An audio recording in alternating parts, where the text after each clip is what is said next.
Salut à tous, Bonjour tout le monde. Bonjour.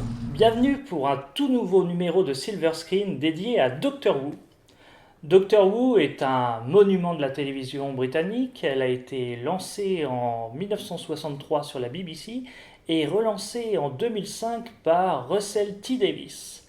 Et avec Maxime et Aude, nous souhaitions vous présenter 6 épisodes emblématiques de la série.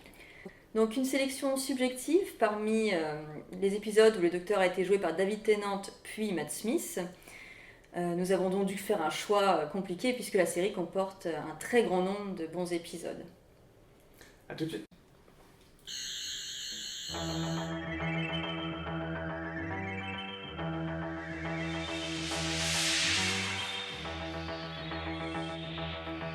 Une jeune photographe londonienne du nom de Sally Sparrow découvre une vieille maison abandonnée.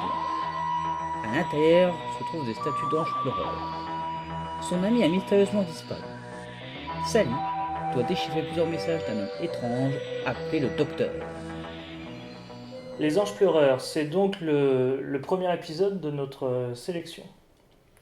Alors là, on est en plein sur une histoire de voyage dans le temps, parce que le Docteur Who est un personnage, un extraterrestre, un seigneur du temps, qui voyage aussi bien dans l'espace que dans le temps.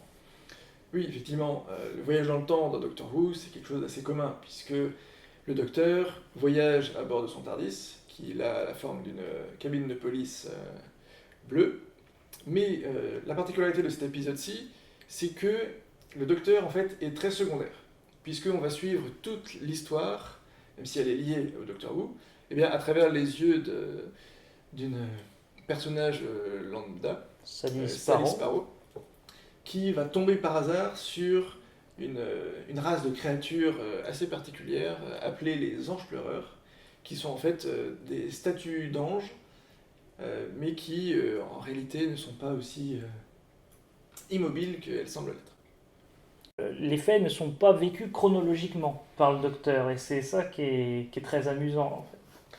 Oui, ce qui est très intéressant, c'est qu'en fait, un peu à la manière de ce qu'on peut voir dans Retour vers le futur ou d'autres œuvres de science-fiction, ou même Terminator, c'est qu'ici, en fait, les événements qui se déroulent là, eh bien, ont un lien avec ce qui s'est déjà passé dans le passé par le docteur, justement. Puisqu'en fait, là, Sally, quand elle rentre dans la maison, elle découvre des mots écrits sur le mur, cachés derrière la tapisserie, qui s'adressent directement à elle et qui ont été écrits par le docteur dans le passé, sachant que toutes les actions que le docteur a préparées en vue de prévenir Sally, eh bien, sont dues du fait qu'elle-même, dans son propre futur, elle a noté tous les événements qui vont lui arriver et elle les donnera au docteur eh bien, par la suite, lorsqu'elle le croisera, avant même que ça lui arrive. Oui, c'est vraiment une histoire de voyage dans le temps à son paroxysme.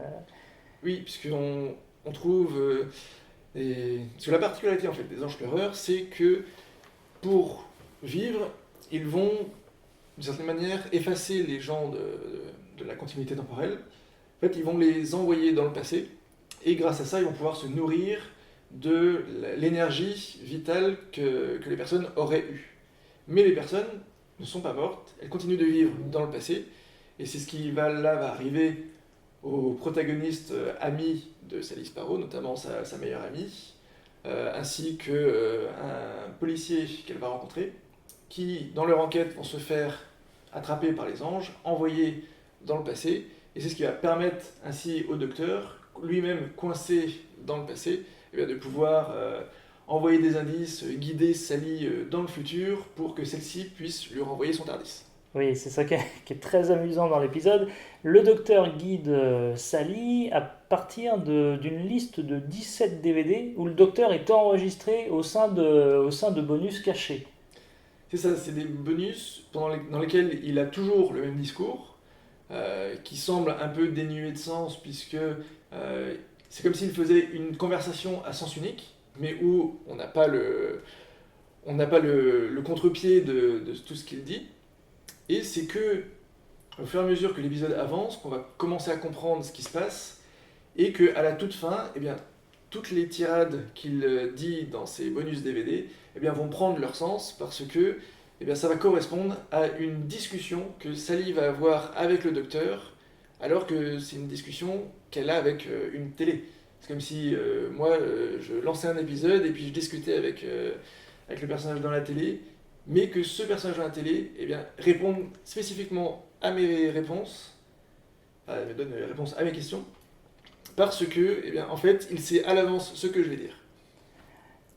Et d'ailleurs, toute cette ingéniosité de l'exploitation à son paroxysme justement de la gestion de voyage dans le temps et de temporalités différentes, eh bien, est tellement plu que cet épisode a reçu plusieurs récompenses, Oui. puisqu'il y a eu une récompense au BAFTA et également au Hugo Awards. C'est une histoire de Stephen Moffat, c'est ça, hein, qui a travaillé notamment sur la série Sherlock. Et c'est un épisode qui est très accessible pour les néophytes, pour découvrir Doctor Who. Je ne sais pas si vous c'est le cas, mais moi c'est avec cet épisode que j'ai vraiment commencé à accrocher à la série, parce qu'il n'y avait pas forcément besoin de maîtriser toute la mythologie qu'il y avait autour de Doctor Who. C'est aussi un épisode où les créatures, les monstres, sont considérés comme étant parmi ceux qui font le plus peur dans la mythologie Doctor Who. Et ils ont eu beaucoup de succès auprès des spectateurs. Et on va les retrouver d'ailleurs plus tard dans la mythologie Doctor Who. Ils auront aussi un rôle important dans les saisons à venir. Et c'est vrai que ces personnages des anges pleureurs ont été inventés par Steven Moffat pour cette nouvelle série. Ils n'existaient pas en fait dans la version précédente et seront de retour à plusieurs reprises dans plusieurs épisodes notables. Et alors bon, c'est le premier épisode qu'on aborde, mais donc le docteur là est interprété par David Tennant. Qu'est-ce que vous pensez de cette incarnation du docteur ? Pour ma part, c'est l'incarnation du docteur que je préfère dans la nouvelle série, parce qu'il se dégage de l'acteur une réelle émotion dans tout ce qu'il fait, et les épisodes sont construits d'une telle façon qu'on ne peut que s'attacher au personnage. Donc j'apprécie aussi d'autres docteurs, mais pour moi c'est vraiment celui-ci qui m'a donné envie de regarder la série. C'est vrai que pour moi c'est un peu pareil, c'est avec ce docteur-là que j'ai découvert la série, et pour moi ça reste le visage emblématique du docteur, qui sait à la fois être extrêmement jovial, à s'exciter pour un rien, à faire des grimaces dans tous les sens, courir partout, mais qui sait aussi, quand la situation le demande, eh bien, avoir un visage beaucoup plus grave. Au niveau de son interprétation, on a vraiment toute une palette vraiment d'émotions importantes, et c'est vrai que ça donne beaucoup de profondeur au personnage. Il déborde d'énergie. C'est vrai que moi j'ai découvert la série avec Christopher Eccleston, qui je trouve était également un très bon docteur, mais il n'a pas eu l'occasion de montrer toute l'étendue de son talent, puisqu'il est parti à la fin de la première saison. Mais David Tennant est l'un des docteurs les plus appréciés par les fans de la série. Passons à l'épisode 2. Allons-y. Jack Harkness, en sautant sur la partie par la dématérialisation, suit le vaisseau jusqu'en l'an 100 billions. Sur la planète Malcasario, une époque où aucun seigneur du temps ne s'était rendu et où le docteur n'avait nulle intention de se rendre. Sur place, il rencontre le professeur Yana, qui tente de sauver les derniers êtres humains de la fin de l'univers en construisant un vaisseau pour Utopia.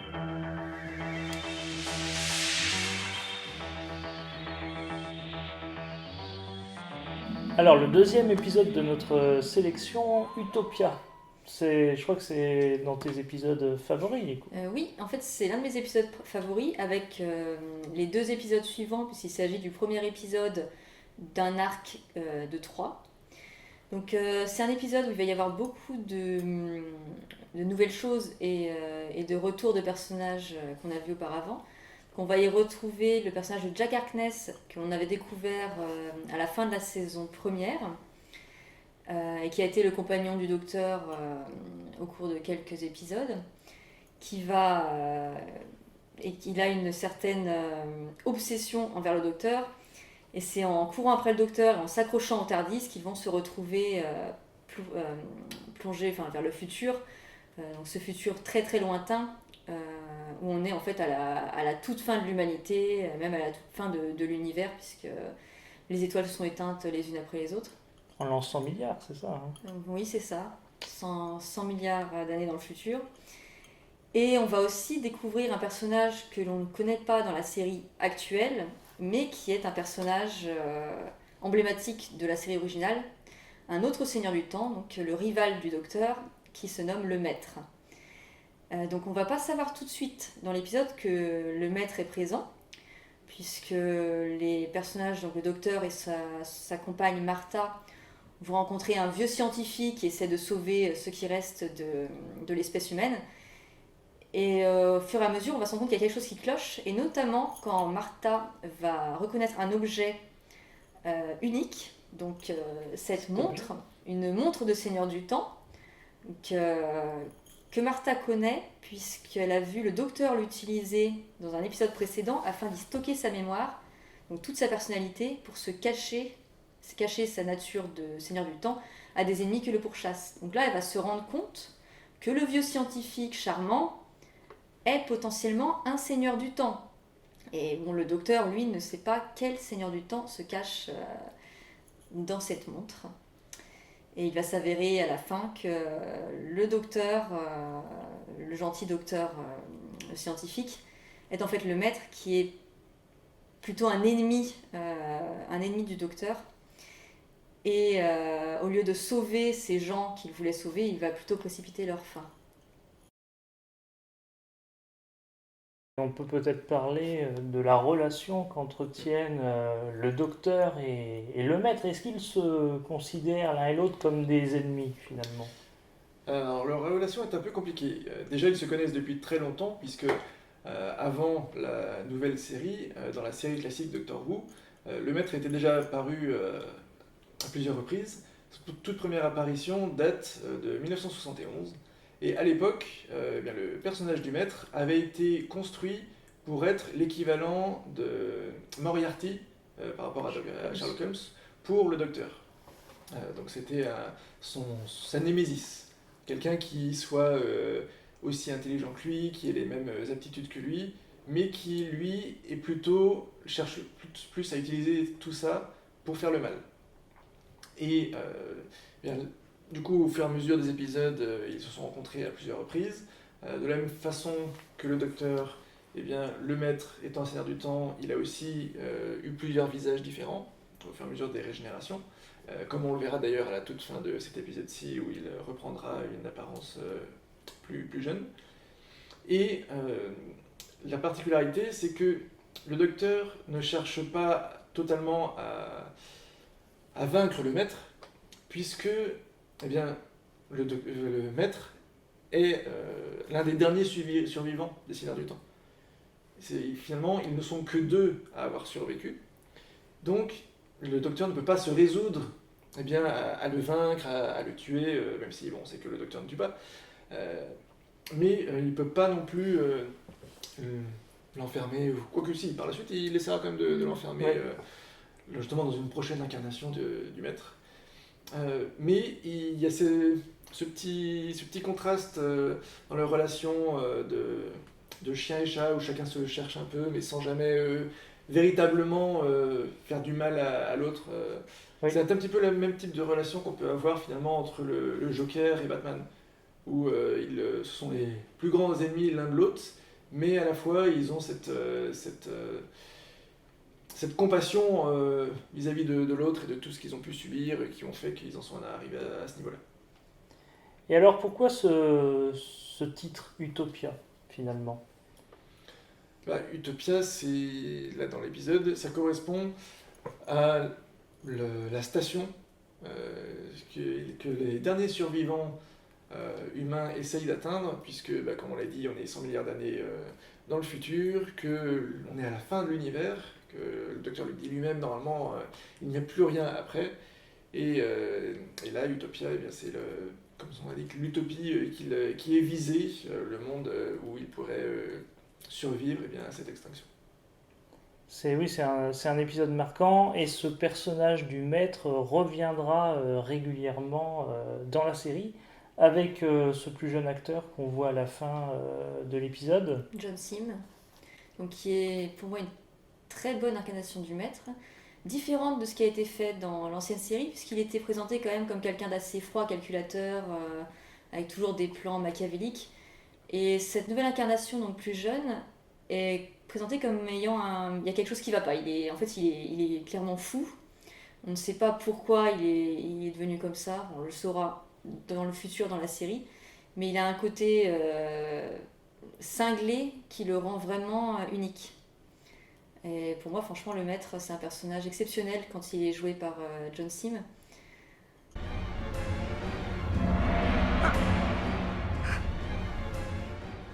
C'est un épisode qui s'adresse plus là aux fans de Doctor Who par rapport au premier épisode qu'on a évoqué où c'est plus une entrée Oui. dans la série. Là, on est déjà plongé, je ne sais pas ce que vous en pensez, mais dans l'univers de Doctor Who avec ce personnage qui est bien connu des fans et le docteur est bien présent dans l'histoire. D'autant qu'il va s'adresser aussi aux anciens fans, puisqu'en faisant revenir des personnages qui existaient dans la série originale, on va aussi essayer d'attirer les faveurs des fans de l'ancienne série.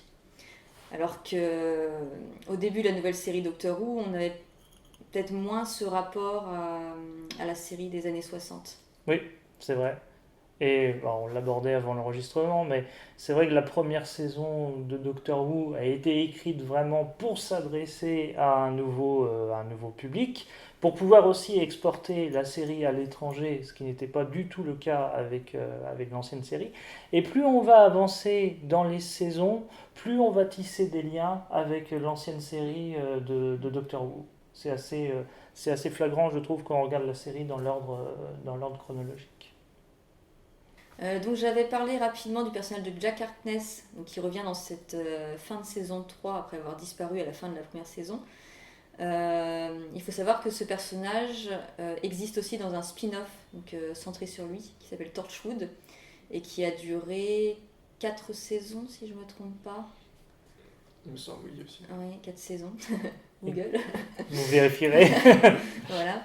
Et qui est un personnage intéressant parce qu'il est immortel, tout comme le docteur, suite à un accident qui lui arrive à la fin de la saison 1. Donc il devient immortel à cause du docteur, et ce qui crée une sorte de rejet de la part du docteur qui veut plus que ce personnage le suive dans ses aventures. Et donc cet épisode Utopia, c'est en fait le personnage de Jack qui va essayer de retourner dans la vie du docteur pour finalement retourner ensuite à sa nouvelle vocation, c'est-à-dire protéger la Terre des forces aliens, de tout ce qui peut arriver à la Terre, mais dans sa propre équipe en fait, dans sa propre unité de défense de la Terre située à Cardiff. Et alors, l'équipe qu'on a dans Torchwood, c'est une équipe de l'agence UNIT, qui a déjà été évoquée à plusieurs reprises dans Doctor Who, et du coup, on a, outre le personnage de Jack, on a ce lien aussi entre les deux séries, via le fait qu'on retrouve cette organisation qui est là pour protéger la Terre. Et est-ce que le docteur apparaît dans Torchwood, du coup ? Non, le docteur n'apparaît pas, mais il y a quand même, il apparaît en partie, puisqu'il s'avère que suite justement à un épisode dans lequel le docteur incarné par l'acteur David Eccleston, Christopher Eccleston, pardon, eh bien, s'était régénéré et avait pris l'apparence de David Tennant. Celui-ci, encore sous l'influence de la régénération, qui lui octroie quelques heures pendant lesquelles il est encore invulnérable, eh bien, après s'être fait couper la main, celle-ci avait repoussé, et il s'avère que Jack a fini par retrouver cette main, et en prévision de retrouver le docteur par la suite, ce qu'il a fait ici, et d'ailleurs on verra cette main-là dans l'épisode, eh bien on l'aperçoit, elle est dans un bocal, et du coup dans tous les épisodes de la série Torchwood, eh bien, dans le décor de leur base, eh bien, on a posé dans un coin, on a la main du docteur dans ce bocal, qui par la suite aura une incidence quand on retrouvera encore plus tard le personnage de Jack dans Doctor Who. Et si je ne m'abuse, le premier épisode de la saison 2 où il perd sa main n'était même pas présente dans la première édition DVD qu'a fait France 4. Oui, c'est un petit point noir dans l'édition française qu'on peut avoir de la série Doctor Who en DVD. C'est que à cette époque-ci, ils n'avaient pas forcément prévu, je pense, d'intégrer les épisodes spéciaux qu'ils considéraient comme à part des saisons, puisqu'effectivement, Doctor Who a cette particularité d'avoir un épisode spécial qui sort à Noël et qui se veut être l'épisode 0 de chaque nouvelle saison. Et donc le tout premier, l'épisode 0 de la saison 2, eh bien, en fait, ne fait pas partie du coffret. Et c'est pas la seule particularité de ces premiers coffrets, puisque les épisodes ne sont pas forcément complets dans les premiers coffrets. Ils ont réduit le temps des épisodes, ce qui fait qu'il y a parfois 5-10 minutes qui disparaissent complètement. Ah oui, au montage. Notamment dans ces épisodes Utopia, il me semble qu'il manque plusieurs minutes de l'épisode dans la version DVD, une des premières sorties en France. Et autre point de détail, ces premières éditions ne comportaient pas de version originale. Vous ne pouviez regarder que les épisodes en français. Heureusement, ce n'est plus le cas maintenant. Eh bien, passons au troisième épisode. La bibliothèque des ombres. Le docteur et Donna se retrouvent dans un monde bibliothèque qui a fermé ses portes il y a un siècle pour une raison mystérieuse. Peu de temps après cette découverte, une équipe d'astronautes débarque, dont l'archéologue Riversong, qui semble bien énigmatique et qui apparemment connaît très bien le docteur. La bibliothèque des ombres, un épisode qui introduit le personnage emblématique de Riversong. Effectivement, c'est de cet épisode-ci qu'on va découvrir cet archéologue qui a un lien fort avec le docteur, puisque en fait, le docteur, lui, ne la connaît absolument pas dans cet épisode-ci, mais en réalité, ils se connaissent très bien. Ça se ressent notamment par le petit nom qu'elle lui donne, puisqu'elle l'appelle Mon Petit Cœur, ce qui est un peu familier quand même pour quelqu'un que lui ne connaît pas du tout. Et en fait, toute l'intrigue de cet épisode est double, puisqu'on a la bibliothèque en elle-même, où, comme dans beaucoup d'épisodes, ils débarquent quelque part où il y a un problème et qu'ils vont essayer de le régler, et accessoirement de ne pas mourir. Mais il y a aussi, du coup, donc, ce personnage-là, très énigmatique, et qui, par la suite, dans la série, sera développé davantage, et plus les épisodes avanceront, et plus son arc narratif évoluera aussi, et on comprendra toutes les références qui sont faites ici dans cet épisode-ci sur son futur. Puisque l'attrait principal de ce personnage, c'est qu'elle vit sa propre vie, mais que ses rencontres avec le docteur, en fait, se font à l'envers, d'une certaine manière. Puisque la première fois où le docteur rencontre Riversong, eh bien, c'est la dernière fois où Riversong verra le docteur. Et du coup, on a ce décalage où, par la suite, d'ailleurs, ils auront un journal qu'on voit déjà dans cet épisode-ci, qui a la couverture semblable au TARDIS, et dans lequel elle note tous les grands événements importants auxquels elle a participé, et qui, eux, leur permettent de savoir quelle version ils ont l'un en face de l'autre, savoir quels événements ils ont déjà vécu chacun, et quels ils n'ont pas encore vécu. Et c'est encore un épisode écrit par Steven Moffat, et qui deviendra par la suite showrunner sur la série, à partir de la 5e saison. Et on voit tout l'intérêt finalement d'avoir des personnes comme ça qui suivent régulièrement une série et qui travaillent sur le processus d'écriture. Dans les podcasts précédents, par exemple, nous avons évoqué Sliders et beaucoup de problèmes de continuité d'épisode ou de saison en saison, alors qu'ici, tout est réglé comme une horloge en fait. Oui, effectivement, c'est le cas d'ailleurs pour beaucoup d'autres épisodes et pas uniquement la Bibliothèque des Ombres.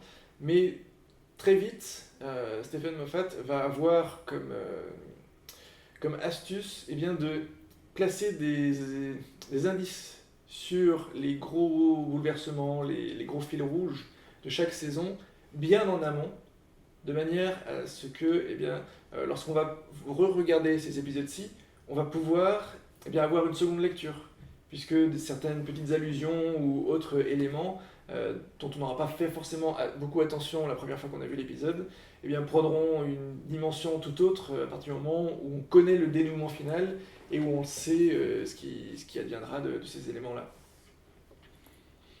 Et l'épisode aussi a introduit en tant que tel des ennemis, les Vashta Neradas, qui sont des méchants appréciés des fans de cette nouvelle série. Ils dévorent la chair humaine, en fait. C'est ça, c'est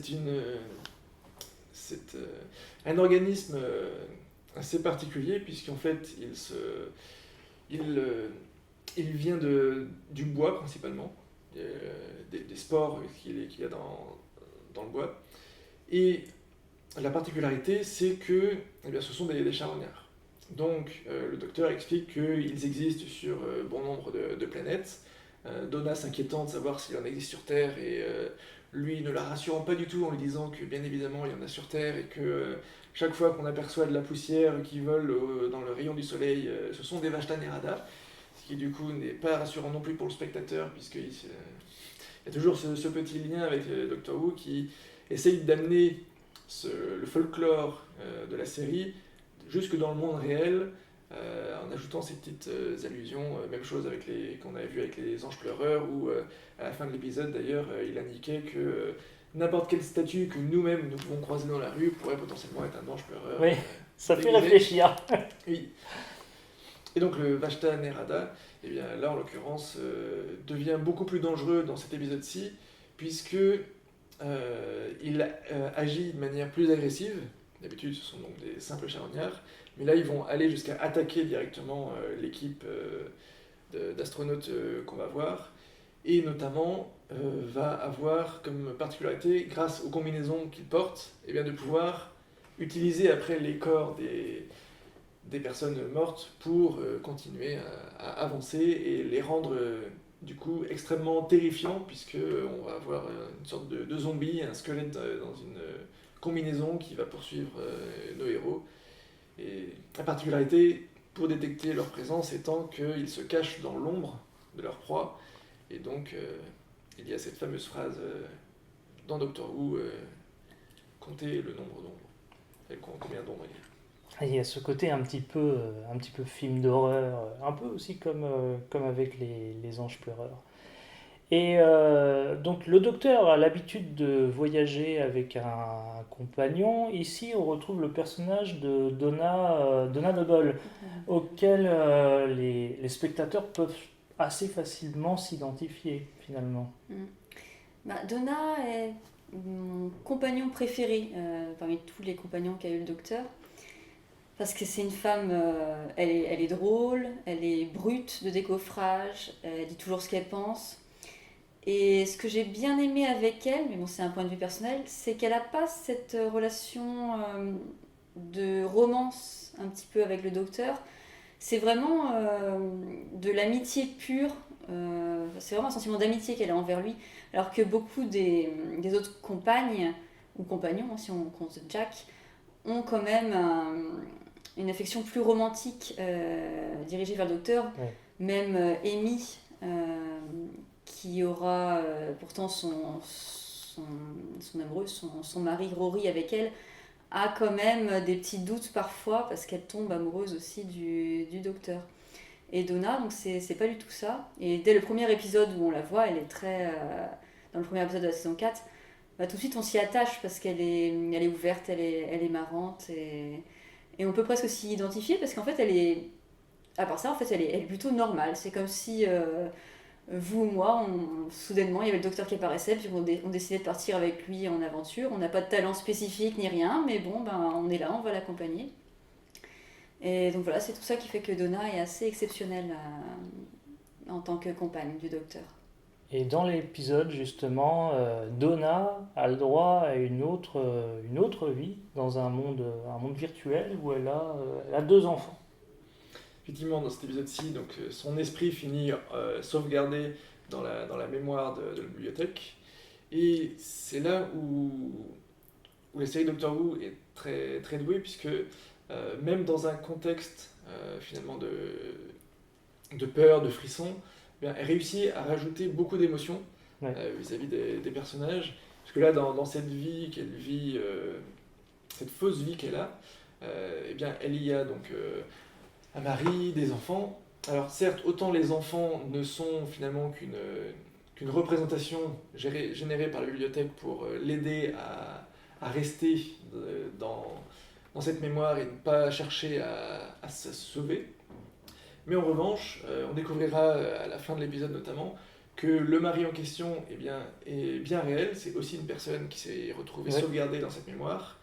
Et on a du coup un petit pincement au cœur à la fin de l'épisode, puisque quand ils finissent par sortir, puisque la mémoire est sur le point d'être détruite, eh bien, on a cette petite scène entre les deux personnages qui savent que c'était pas une vraie vie, mais qui espèrent pouvoir se retrouver dans le monde réel, mais où une fois sortis, eh bien, ils sont à des endroits différents.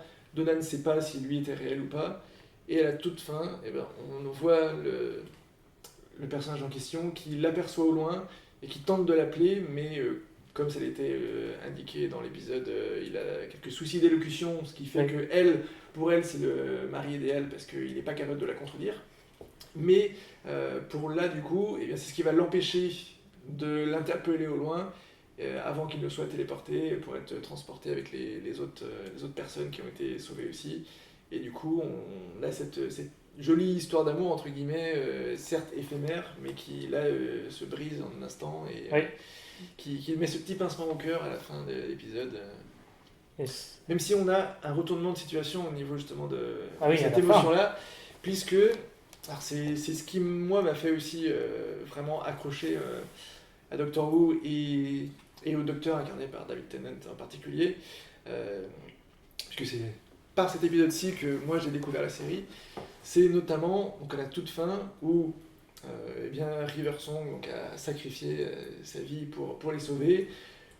Avec lui, donc, il a le tournevis sonique qu'elle avait, parce qu'il avait découvert que son lui du futur, visiblement, avait donné son tournevis sonique à River Song. Et du coup, il le dépose là, avec le livre qui contient tout son futur et qu'il ne veut pas lire pour pas savoir. Et puis, il pose ça là, il s'en va. Donc, pareil, on a un petit moment triste. Et puis, au dernier moment, on voit qu'il carré à toute berzingue qui arrive. Mais pourquoi j'ai eu plusieurs années pour réfléchir à une solution, qu'est-ce que j'ai trouvé? Et là, il prend le tournevis, il l'ouvre et il découvre le petit système qui permet de sauvegarder momentanément la conscience de la personne avant qu'elle meure. Et où là, il se dit « Oh oui, je suis brillant !» Et hop, il court comme un taré pour rejoindre le centre de la bibliothèque et y insérer la conscience de River Song pour du coup la sauver, qu'elle soit elle aussi, qu'elle ne soit finalement pas morte. Et c'est là où on a tout cette opposition dans les émotions du docteur, où il peut être très grave, et puis d'un seul coup, hop, il a un éclair de génie, ou une idée totalement folle qui lui passe par l'esprit, et là d'un seul coup, on se retrouve avec quelqu'un qui pète le feu, qui court dans tous les sens. Et l'épisode apporte aussi une réflexion intéressante sur la mort en tant que telle, puisque les astronautes sont équipés, comme tu me disais, d'un petit émetteur qui enregistre leurs ondes cérébrales. Et au fur et à mesure qu'ils se font tuer, les uns après les autres, il reste un petit résidu de leur conscience. Et c'est un peu ce même type de réflexion qu'on peut trouver dans des séries comme Black Mirror ou autres, qui fait réfléchir sur l'évolution de la technologie, le rapport à la mort. Voilà, je trouvais ça intelligent de la part du scénariste.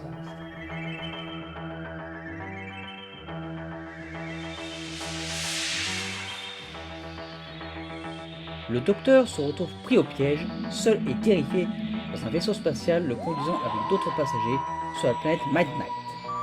Alors que des coups résonnent sur les parois et qu'une passagère semble possédée, la paranoïa gagne le vaisseau.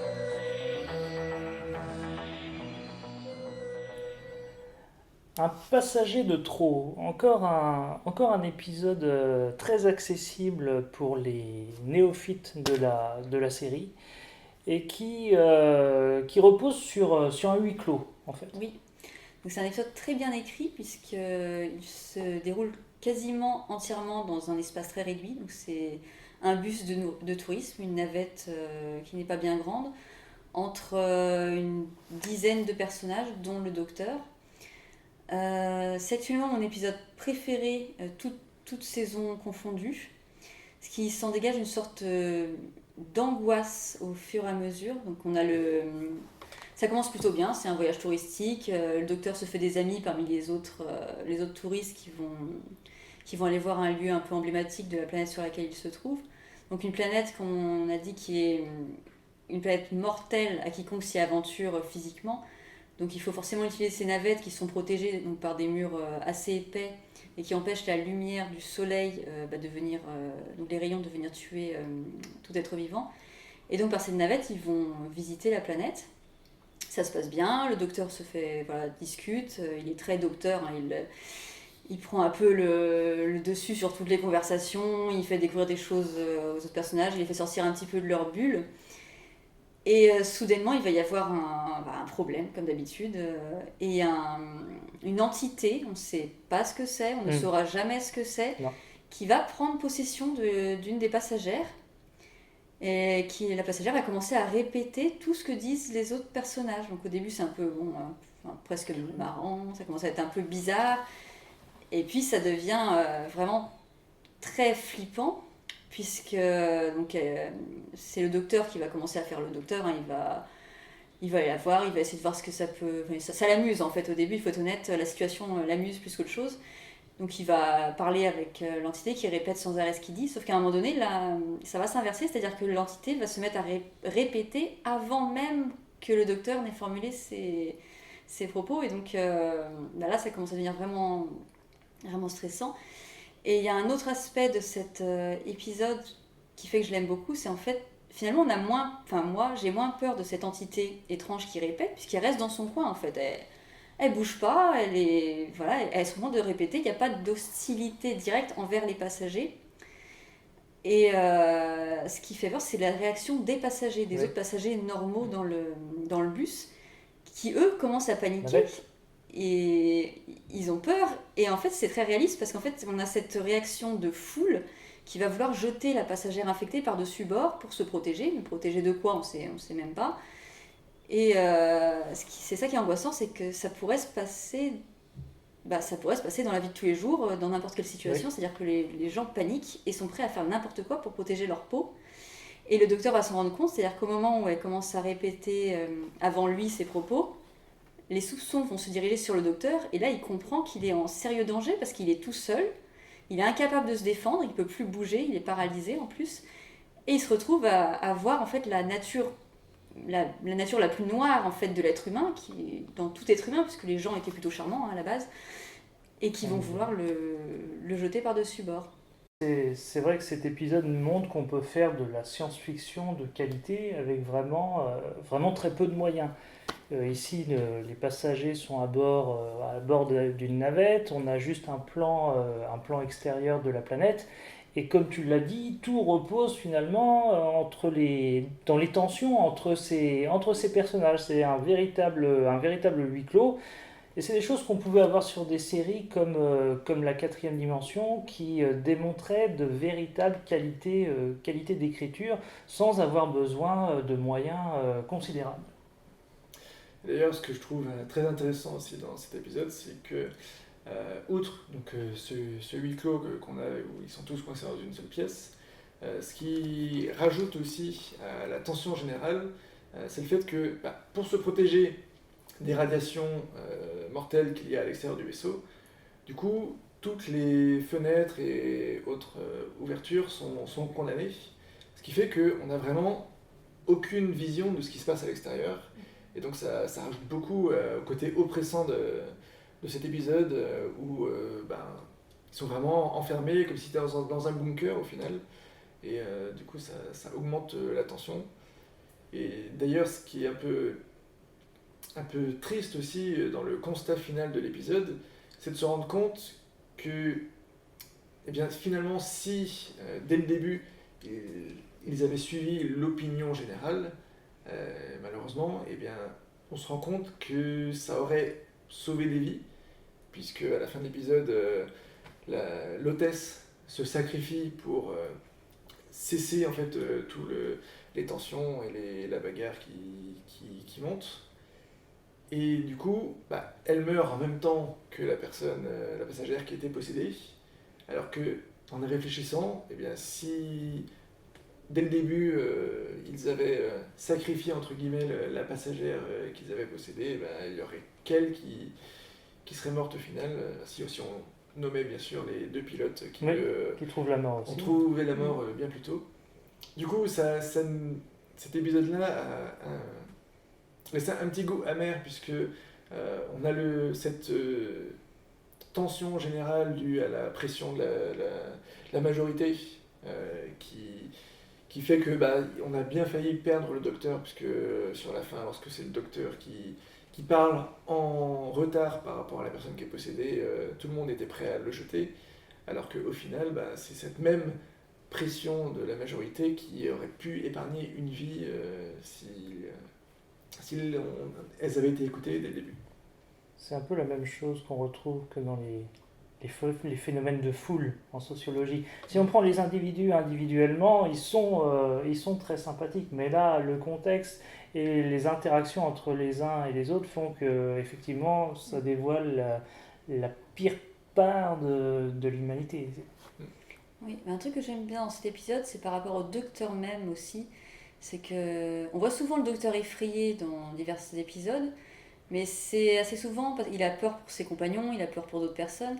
Et là, il est seul, il a personne pour le soutenir, et en fait, on voit qu'il a vraiment peur pour sa vie. Il est terrifié, il est persuadé qu'on va le jeter par-dessus bord à un moment ou à un autre. Oui, parce que vers la fin de l'épisode, il ne peut plus réagir en fait. Il y a un rapport qui s'est inversé entre la créature et le docteur. Et deux passagers veulent carrément le mettre hors de la navette. Mais oui, c'est un très bon épisode, et tout comme les Anges Pleureurs par exemple, très, très accessible pour un nouveau public qui voudrait découvrir Doctor Who sans connaître toute la mythologie, tous les personnages de cette aventure. Suite à sa récente régénération, le TARDIS est très endommagé et s'apprête à s'écraser sur Terre. Le docteur y fait alors la rencontre de la jeune Amelia, qui lui demande de l'aide car elle a une fissure dans son mur qui lui fait très peur. Le docteur accepte de l'aider, mais lui demande de patienter 5 minutes, le temps qu'il aille faire un tour avec son TARDIS. Malheureusement, ce n'est que 12 ans plus tard que le docteur va... Le prisonnier zéro, premier épisode de la 5e saison de Doctor Who, qui nous présente le 11e docteur de la série, incarné par Matt Smith. Donc on a une toute nouvelle dynamique qui se met en place dans la série, et cet épisode est très intéressant puisqu'il nous montre les effets d'une régénération. Oui, cet épisode a comme intérêt d'être une nouvelle porte d'entrée à tout nouveau spectateur, puisque de la même manière qu'avec Christopher Eccleston dans la saison 1, eh bien, on a un tout nouveau docteur, on a aussi tout nouveau compagnon qui débarque, et on va même avoir une sorte de résumé de Doctor Who, ou du moins des différents docteurs, à travers une espèce de petits flashbacks. Et du coup, eh bien, on a le personnage du docteur ici qui débarque suite à sa régénération de l'ancien David Tennant, il passe au nouveau Matt Smith. Et eh bien, le jeu d'acteur de Matt Smith est particulier parce que il apporte beaucoup de grimaces et d'excentricité. Même si David Tennant en avait déjà aussi à sa manière, là je trouve qu'on atteint un niveau où le docteur, parfois il est presque un clown finalement. Notamment au début quand il explique qu'il vient de se régénérer, du coup il il a un nouveau visage, une nouvelle bouche, qu'il doit tout tester, et que même ses goûts ont changé, et où il va passer son temps à essayer de retrouver ce qu'il veut. Il va commencer, ah tiens, je veux une pomme, et puis Amelia lui donne une pomme, il croque dedans, et puis hop, il la jette en disant, ah tu essaies de m'empoisonner, qu'est-ce que c'est que ça? Alors que c'est juste une pomme, Oui. et où il va finir par demander plein de plats différents, à chaque fois dire que c'est dégueulasse. On va lui préparer quelque chose dans une poêle, il va ouvrir la porte, balancer la poêle dehors, en disant « Et que je vous revois plus ici !» Il a des réactions pour le moins très étranges. Totalement excentrique, qui est absolument loufoque, et ça apporte un petit coup de fraîcheur dans la série, puisque les derniers moments de Tennant en tant que docteur ont été très, très émouvants, parce que c'est un acteur qui a été très, très bien accueilli par les fans et qui est resté dans le cœur de beaucoup. Et donc... Il a terminé par des épisodes spéciaux, d'ailleurs. Oui, épisodes spéciaux qui sont en marge d'une saison à proprement parler, et pendant lesquels, justement, il a vécu des aventures très intéressantes. Oui. Et donc là, oui, on repart sur des nouvelles bases, on a des nouveaux compagnons, on a donc Rory et Amy.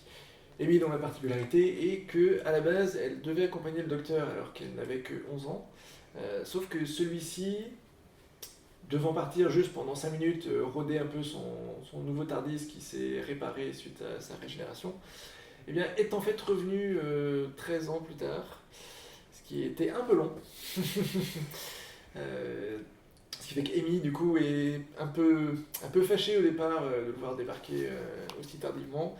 Mais très vite, il y a un nouveau phénomène un peu inexpliqué avec un prisonnier extraterrestre va amener le docteur à devoir sauver à nouveau la planète. Et il va le faire à sa manière, avec son look totalement débraillé, puisqu'il n'a pas encore... la fameuse tenue. Pas encore la tenue spécifique à ce nouveau docteur, parce que chaque docteur, du coup, a un look bien particulier qui lui est propre.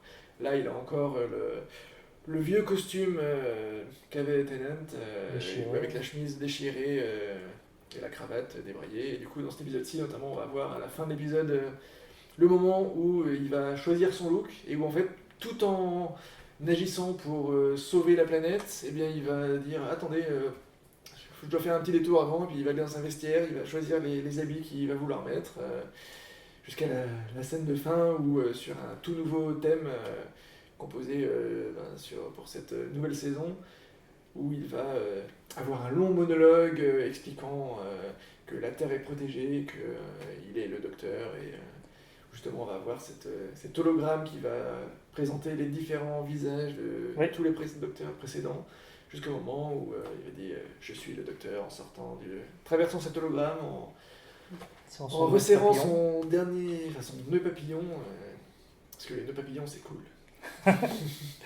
Et c'est l'interprète le plus jeune du docteur parmi tous les interprètes qu'il y a pu avoir. Donc il donne une toute nouvelle dynamique au personnage et une certaine fraîcheur. Et Karen Gillian, qui est bien connue des fans des Gardiens de la Galaxie ou d'Avengers, est la nouvelle compagne du Docteur. On a une relation très différente de ce qu'on avait avec Donna Noble, puisqu'elle admire directement le Docteur. On le voit bien dès ce premier épisode, malgré le fait effectivement qu'elle est un petit ami. Et alors il y a une histoire de fissure aussi dans ce premier épisode qui est présente dans la chambre d'Amy, qui va servir un petit peu de fil rouge durant cette 5e saison. Oui, c'est ce qu'on expliquait tout à l'heure. Sur cette saison-ci, du coup, Stephen Moffat est devenu showrunner de la série. Et donc, dès le premier épisode, eh bien, il va établir des éléments qui vont servir le fil rouge.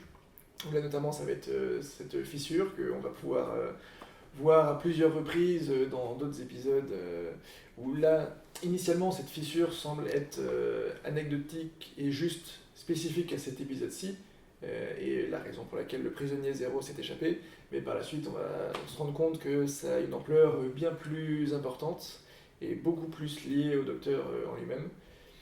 Même si là aussi, fait intéressant, c'est que niveau des fils rouges, on va même encore un cran plus loin, puisque à la fin de cet épisode-ci, le prisonnier zéro va évoquer, enfin, juste avant d'être arrêté, puisque le docteur a réussi à l'embobiner pour qu'il se fasse repérer, et juste avant de se faire capturer, le prisonnier va évoquer comme quoi le silence viendra.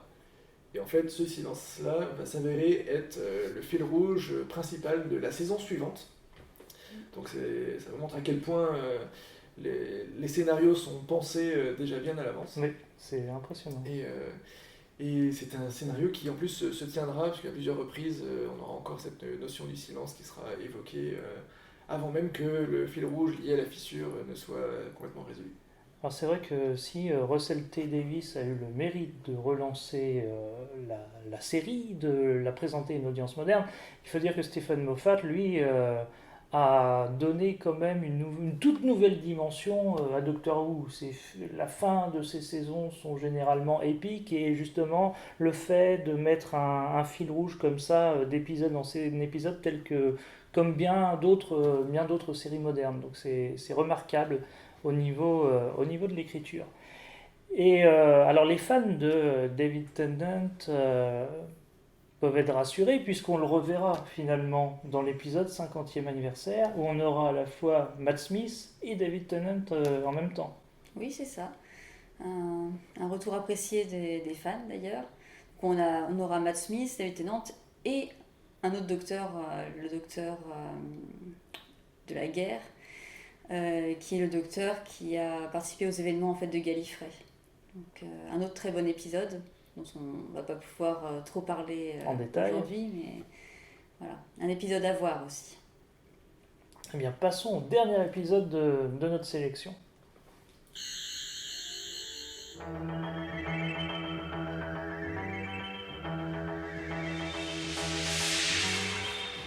Le docteur emmène Amy au musée d'Orsay. Une toile en particulier, l'église d'Auvers-sur-Oise de Vincent Van Gogh, attire l'œil du docteur. Il décide de voyager dans le temps pour s'entraîner avec le célèbre peintre. Van Gogh, qui réside à Arles, a vu une créature extraterrestre.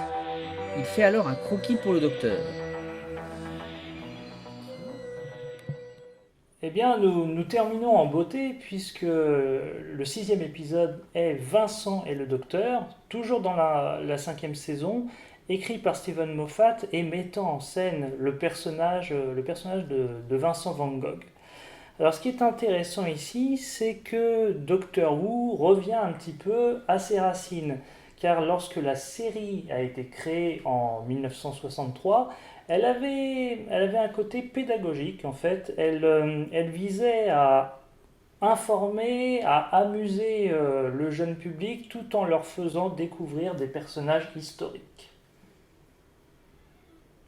Et là, on a une histoire qui revient sur la biographie de Vincent Van Gogh. Alors ici, tout part d'une peinture. Le docteur et Amy sont au musée d'Orsay et voient, donc c'est une église qui est peinte, et voient une créature à travers l'un des vitraux de l'église.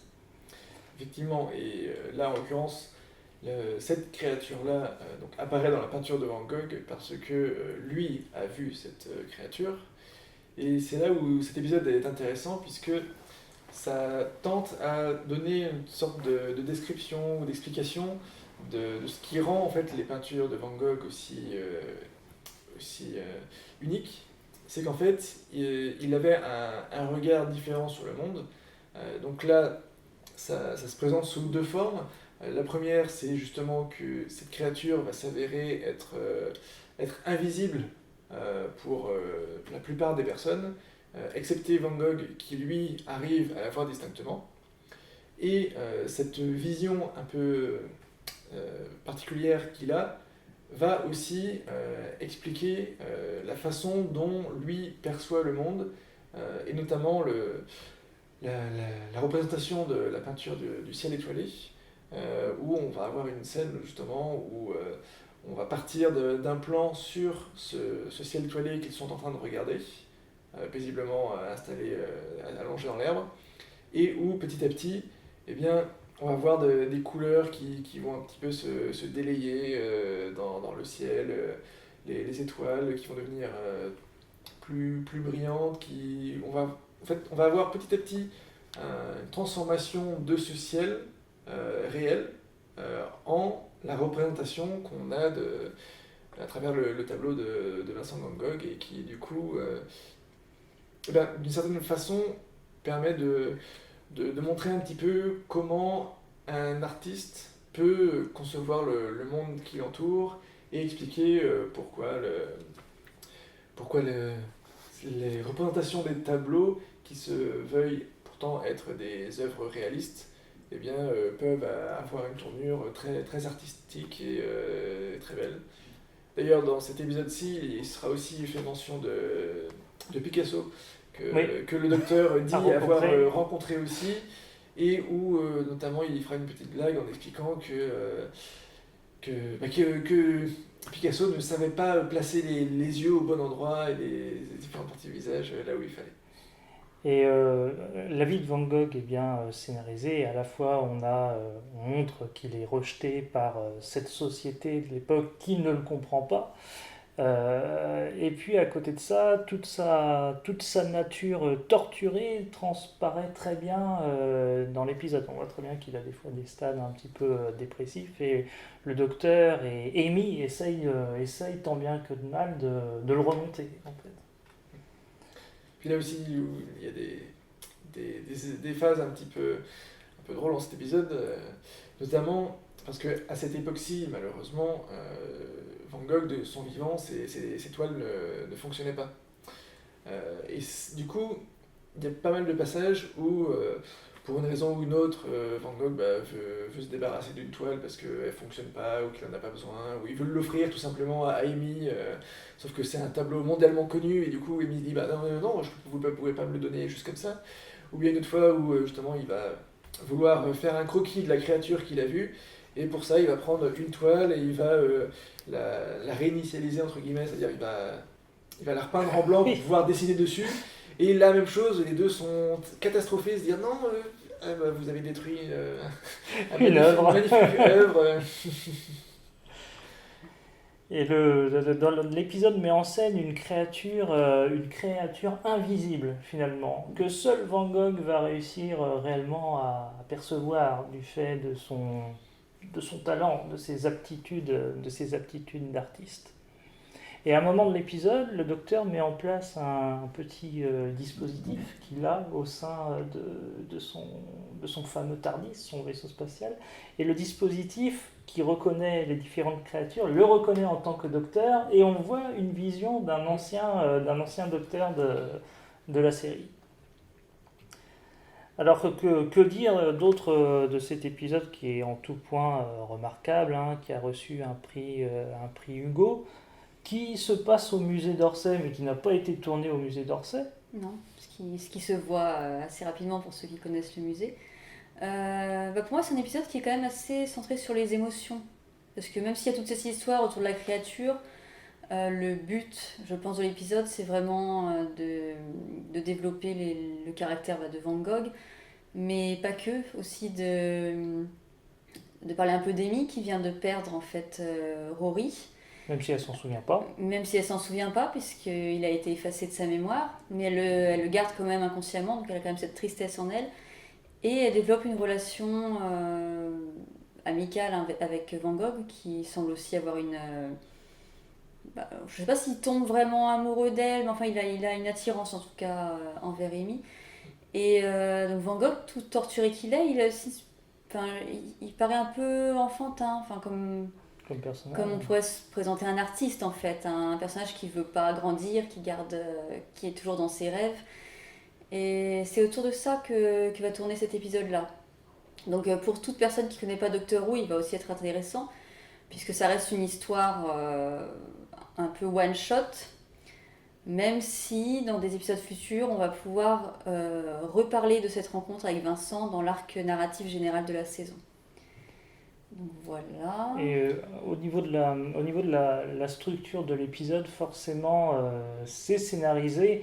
Il y a des libertés qui sont prises avec Van Gogh. Par exemple, là, dans l'épisode, il habite dans sa célèbre maison jaune, alors que ce n'est plus le cas en 1890. Et il n'est pas fait mention du docteur Gachet, par exemple. Normalement, il est censé avoir l'oreille coupée déjà à cette période-là. Donc, forcément, c'est scénarisé pour les besoins de la série. Mais ça nous donne une très belle image de cet artiste. Et puis aussi, la fin est extrêmement touchante de cet épisode-ci, puisque, outre le fait que le docteur, voyageant dans le temps, puisse justement aller rendre visite à Vincent Van Gogh, voyant à quel point, à son époque, il n'est pas très reconnu, que ses toiles ne fonctionnent pas et autres, qu'il est obligé presque de mendier pour pouvoir aller boire un verre dans la taverne ou autre. Café, Eh bien, le docteur, mais surtout Amy, sont très tristes de cet aspect-là de sa vie, sachant justement à leur époque, vu qu'ils viennent d'aller faire un tour dans le musée d'Orsay, à quel point ses œuvres sont mondialement connues. Et du coup, ils vont finir par faire quelque chose qui est extrêmement touchant et généreux, puisqu'ils vont faire le choix d'offrir à Van Gogh un voyage dans le présent. Ils vont donc l'amener dans ce musée d'Orsay pour que lui-même puisse voir ce que sont devenues ses œuvres. Et il y a un passage vraiment très émouvant où, pendant que Vincent attend là posé, le docteur lui va chercher le guide et va lui demander s'il peut expliquer au docteur en quoi pour lui Vincent Van Gogh est exceptionnel. Et où là du coup le guide explique en quoi sa peinture a été révolutionnaire, ce qu'elle a engendré, ou que vis-à-vis sur son envie d'être guide, et voilà, et de particulier de parler de Van Gogh. Et du coup la performance de l'acteur aussi qui joue Vincent Van Gogh est très forte à ce moment-là, et ça apporte un moment très touchant et qui fait aussi l'attrait de la série Doctor Who, où il y a toujours beaucoup d'émotions qui passent au niveau des différents personnages et qui rendent ces épisodes, certes, c'est un épisode de science-fiction, mais au final, c'est un très bel épisode avec beaucoup de compassion au niveau des personnages. Un épisode vraiment très touchant. Et alors là, on vous a présenté effectivement 6 épisodes qui nous ont touchés, qu'on a beaucoup appréciés. Peut-être un mot sur les dernières interprétations du docteur, Monsieur Peter Capaldi et Jodie Whittaker. Pour Capaldi, donc j'ai vu tous les épisodes de Capaldi, j'ai trouvé que il avait un très bon potentiel pour être le docteur. Un très bon jeu d'acteur et un retour un petit peu aux sources avec un docteur plus âgé, plus sérieux, moins dans l'amusement peut-être que ses incarnations précédentes.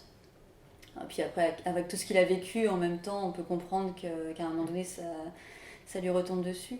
Mais par contre, bien qu'il y ait de très bons épisodes dans les saisons de Capaldi, les scénarios, en règle générale, à mon sens, n'ont pas réussi à être à la hauteur en fait, du jeu de l'acteur. Et pour le dernier docteur, donc, si tu veux en parler.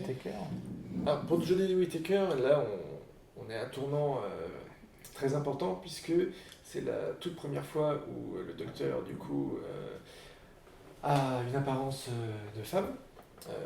Même si... Ce que je trouve un petit peu dommage peut-être, c'est que cet aspect-là avait déjà été un peu traité, puisque on a eu le personnage de Missy qui est apparu dans les saisons précédentes, et où là encore, du coup, c'était le personnage du maître qui était devenu une femme. Donc on a un petit côté redite peut-être dessus, mais néanmoins, son interprétation est assez bonne. On retrouve du coup à la fois le jeu et comment dire,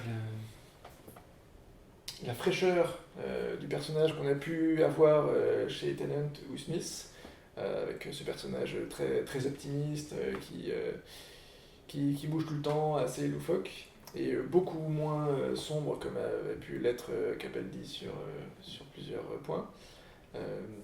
Mais pour l'instant, on n'en est qu'à une seule saison, donc là encore, difficile d'avoir des épisodes vraiment, vraiment marquants. Donc on n'a plus qu'à attendre la suite et voir ce que ça peut donner. Donc c'est une série qu'on ne peut que vous inciter à redécouvrir de par sa richesse, sa créativité. Doctor Who est véritablement un monument de la science-fiction. Et on vous dit à très bientôt pour un nouveau Silver Screen. Au revoir.